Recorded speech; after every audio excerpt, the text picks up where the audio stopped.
Mandy and I welcome you back to day 51 of Reading the Bible 365. Today we're going to look in the Old Testament to Job, chapters 15 and 16.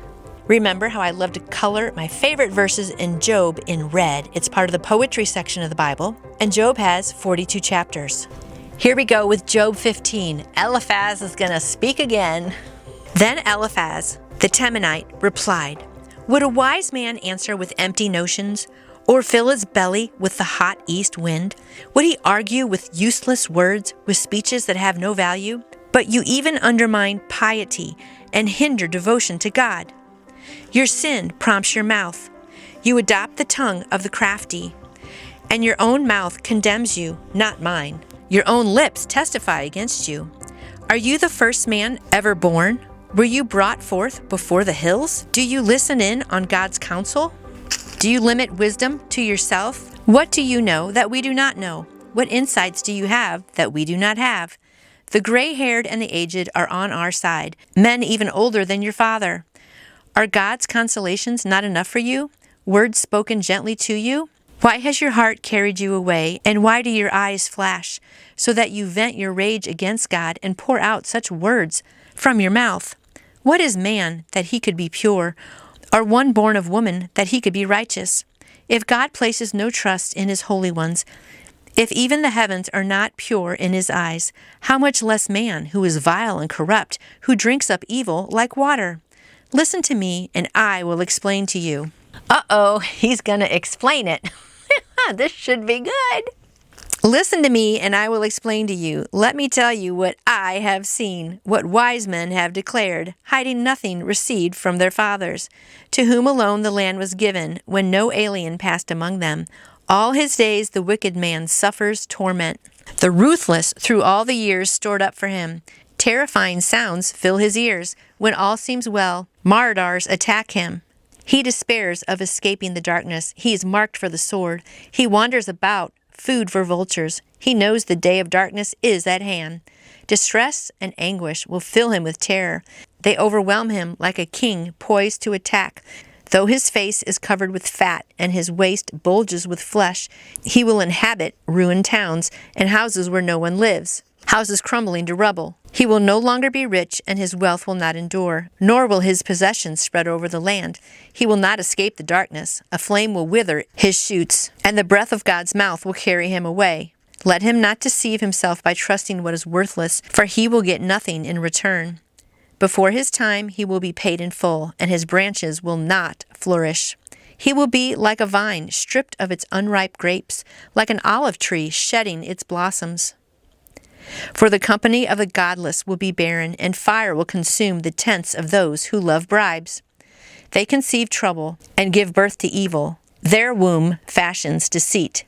Here we go with his friend Eliphaz, round number 2. Eliphaz signaled the mood for the second round of speeches as he began blasting away at Job without any hint of mercy. Job's 3 accusers must have huddled together before this and said, "When we tried the kid gloves approach, it didn't work. It's time for the gloves to come off. We're going bare knuckle." They were ticked that Job just hadn't thrown in the towel, admitting their superior wisdom, and begged God and them for forgiveness. There's a distinct lack of sympathy here. Eliphaz essentially said all Job's words were useless. His suffering friend had filled himself with the hot east wind. In other words, he thought Job was just a windbag. To twist the knife with which he had struck Job, Eliphaz called his own speech God's consolations that Job should appreciate, because Eliphaz has spoken words that dealt gently with him. It's possible to become so convinced of your own wisdom that if it's ever called into question, you simply buckle down and defend yourself rather than reevaluating your words. That's a warning sign that you're arrogant and unteachable. Arrogant and unteachable. Those are words of people that we don't want to be said of ourselves. So let's always not be too proud and too arrogant and act like we know it all. All right, let's move on to Job 16. Job 16. Then Job replied, "I have heard many things like these. Miserable comforters are you all. Will your long-winded speeches never end?" He's giving it right back to them, isn't he? "What ails you that you keep on arguing? I also could speak like you. If you were in my place, I could make fine speeches against you and shake my head at you. But my mouth would encourage you. Comfort from my lips would bring you relief. Yet if I speak, my pain is not relieved, and if I refrain, it does not go away. Surely, O God, you have worn me out. You have devastated my entire household. You have bound me, and it has become a witness. My gauntness rises up and testifies against me. God assails me and tears me in his anger, and gnashes his teeth at me. My opponent fastens on me his piercing eyes. Men open their mouths to jeer at me. They strike my cheek in scorn and unite together against me. And that's something right there, unite together against him. I mean, he had 3 friends. You think one of them would be like, okay, let's just be nice and kind here. But you know, what you don't need when you're down, and this is a really bad situation. I mean, I've had hard times in life. I'm sure you've had hard times in life, but to lose all your kids, all your sheep, all your servants, all your wealth, everything. Like he had lost everything, and then his body had boils too. I mean, I have never been in a situation like that. And what you need in this time like that is your friends to come around you and hug you, instead of, like he said, huddling over there in the corner saying, what should we go for next? And then they come back and they're just like kind of punching at him. And this is not what people need when they are down and out. God has turned me over to evil men and thrown me into the clutches of the wicked. All was well with me, but he shattered me. He seized me by the neck and crushed me. He has made me his target. His archers surround me.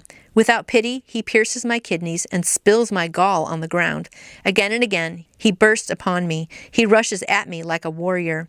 I have sewed sackcloth over my skin and buried my brow in the dust. My face is red with weeping. Deep shadows ring my eyes. Yet my hands have been free of violence, and my prayer is pure. O earth, do not cover my blood. May my cry never be laid to rest. Even now my witness is in heaven. My advocate is on high. My intercessor is my friend. As my eyes pour out tears to God, on behalf of a man he pleads with God, as a man pleads for his friend. Only a few years will pass before I go on the journey of no return. Let's read a commentary here about Job's reply to Eliphaz. Eliphaz may have thought he had hit Job with a knockdown blow, but Job's answer leaves no question that Job was reeling like a fighter who had taken some hard punches but refused to go down. He called his friends miserable comforters. Ha! That is a strong word right there. The object of his complaint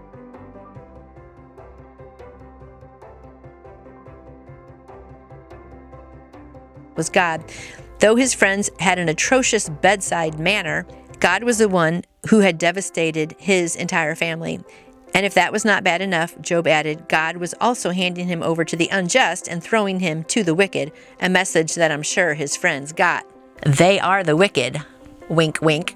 In chapter 17, Job fell into further despair. As part of a pattern that we've seen before, he had a desperate hope that God would intervene and end his grief, and then the realization that it wasn't going to happen hit. Job had nothing to look forward to but the relief of a graveyard. He challenged his friends to try again, but was convinced there was not a wise man among them. He had no hope. We're leaving Job today at kind of a sad point, but I hope you take away from this that we still can always trust in God despite our circumstances, and be a friend that speaks life and hope and peace and kindness to someone when they're down and out. Don't just stomp all over them. These friends are bad news, and I know, my friends, that you are not like that because you're reading God's Word, it's getting in your heart, and it's affecting your actions. So have a great day going and being a good friend to someone in need, and come back again tomorrow where we will learn more about God's Word. See you then. If you enjoyed this message today, I would appreciate a thumbs up. I would also love it if you would subscribe to my channel and pass it along to other friends who want to strengthen their faith in Jesus. I would love a comment on what you liked and also future topics you would like me to talk about. I would also love to answer any question you may have about how to put your faith in Jesus, the Christmas story, Easter story, anything at all. You can contact me through my website, which is nancyjoy2u. That's nancyjoy, the number 2, the letter u.com.